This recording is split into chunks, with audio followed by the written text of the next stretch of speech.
Empezamos viajando a la guerra en la que perdimos Cuba.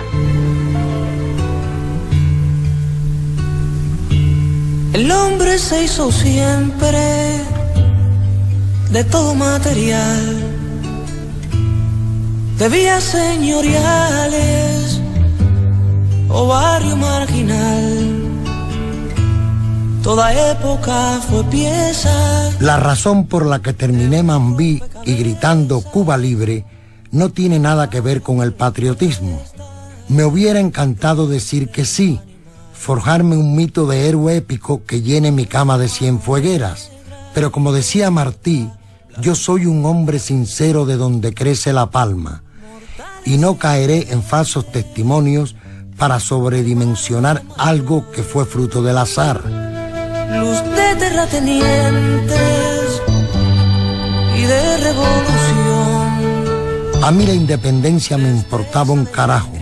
Es cierto que el país estaba hecho un asco y España jodía más que nunca con sus impuestos, pero tener una república no es sinónimo de panacea. Y a veces un cambio de himno de bandera solo queda en eso, un gesto que no equivale a progreso ni mejoramiento humano. Y si no, miren a los haitianos o a Norteamérica y su guerra de secesión. Por eso entendía yo, como mi padre, que Cuba necesitaba una transición moral más sencilla de conseguir desde la autonomía que desde la independencia. Pero no tuve la opción de elegir. Es más, a mí me eligieron. ¿Quién y para qué? Es lo que pienso contarles. Advierto que en este capítulo narraré hechos desagradables incluso para hombres de mucha vida. No experimento placer haciéndolo, y si lo omitiera estaría faltando a la verdad, a la mía, que es la que me importa aquí.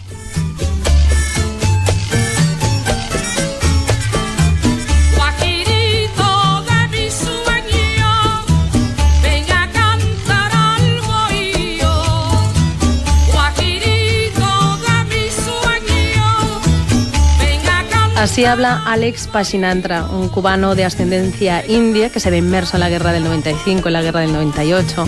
Alex es el protagonista de Oro Ciego, la nueva novela del cubano Alejandro Hernández, una novela que no es exactamente una novela histórica, no es exactamente una novela sobre aquella guerra. Alejandro Hernández, buenas tardes. Hola, buenas tardes. No es exactamente una novela histórica. Bueno, se desarrolla en una época histórica muy tremenda para Cuba, para España también. Y yo creo que usa eso como pretexto para contar una historia de seres humanos, una historia de alguien que tiene un deseo de prosperar, de conseguir algo y la vida está llena de trampas y de misterios y de cosas que ni tiene idea de lo que se va a enfrentar. Tú naciste en La Habana en 1970 y resides en España desde el año 2000. ¿Eso cómo le hace a uno mirar Cuba, estando aquí en España? Pues lo mejor que le puede pasar a un cubano es tomar distancia de las cosas. Allí te crees el centro del universo, te crees el ombligo del mundo, te lo hacen creer, ¿no? Y cuando sales pues te das cuenta que el mundo funciona sin Cuba y funciona bien.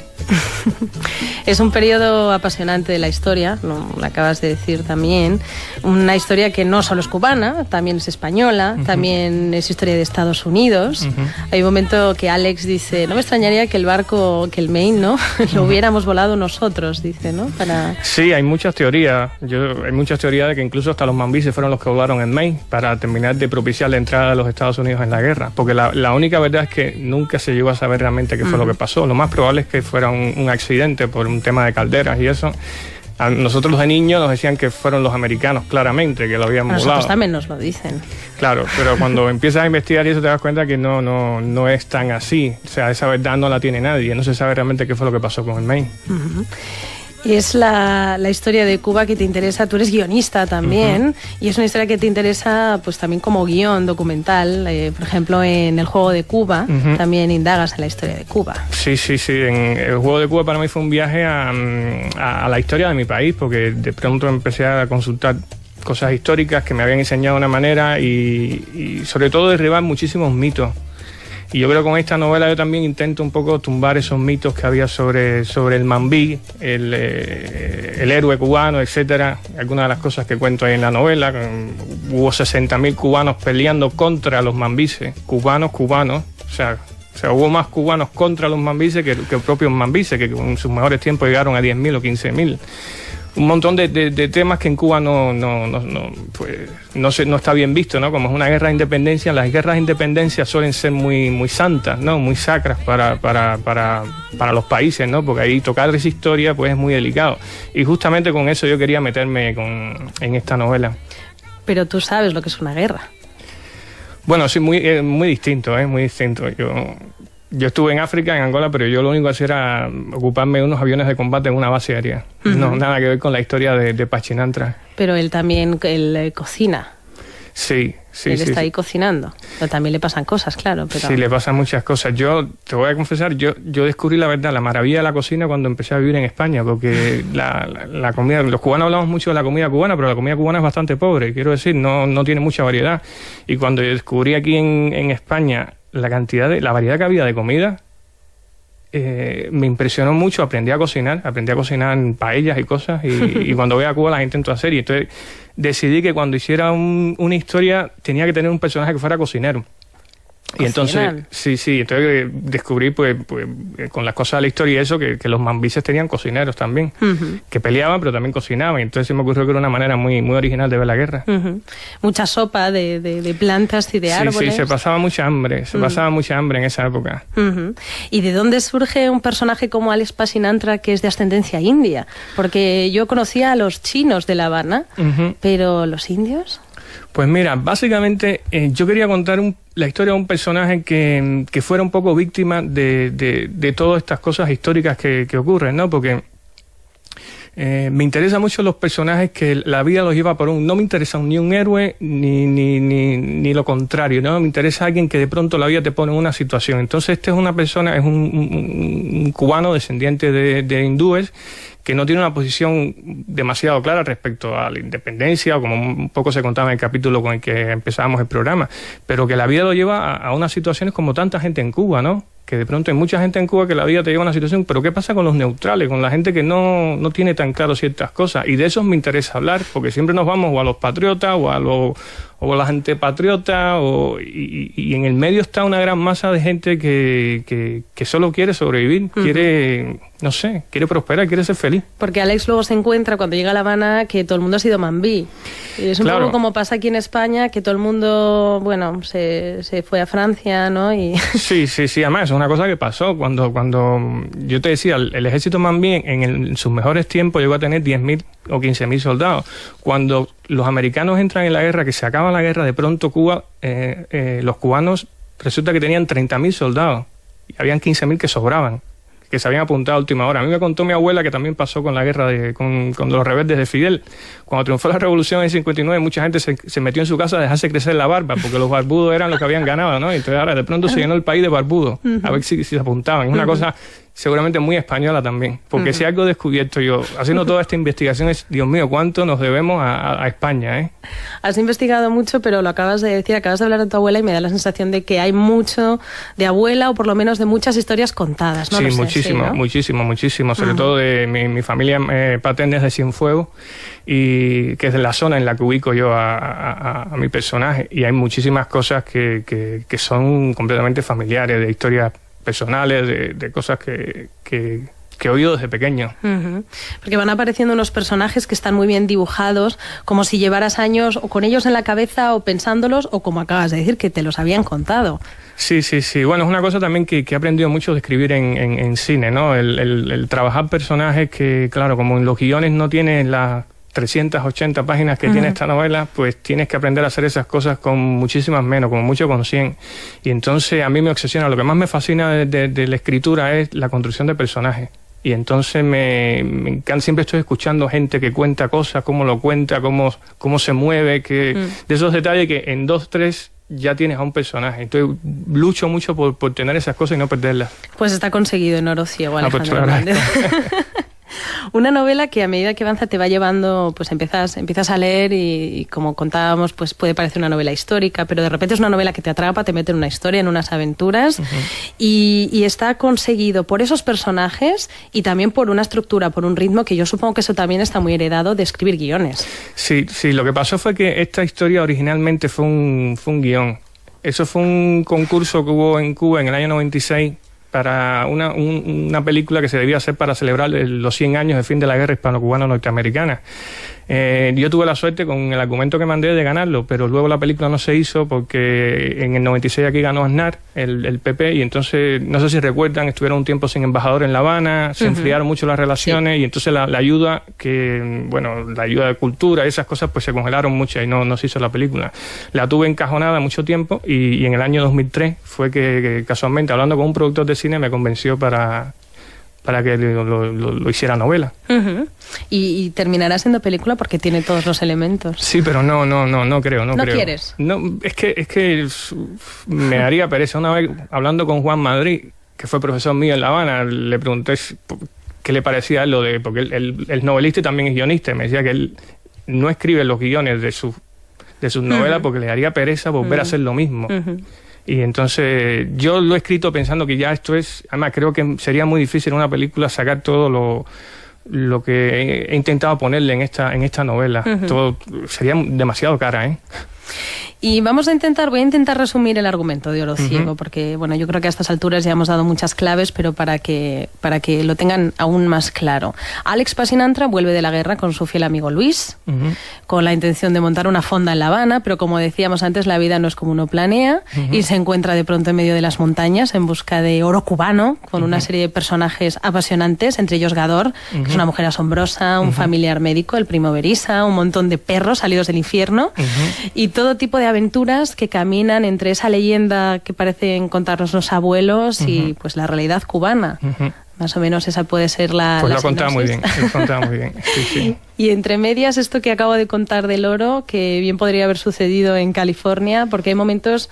Pues por eso te decía yo lo de la película, que bien podrían estar ambientados en esos momentos de los inicios de California, ¿no? Sí, en una época de crisis la gente pues intenta ser más emprendedora, ¿no? En Cuba llevamos muchos años de crisis y en el 98, terminada la guerra, pues La Habana era un desastre total. El país estaba en un caos tremendo, 3 años de una guerra que lo arrasó todos los campos, etcétera. Entonces la gente pues hacía lo que podía, ¿no? Y de pronto cuando si algo me he dado cuenta es que el mensaje ese de la búsqueda de la prosperidad es algo a lo que el hombre se entrega siempre.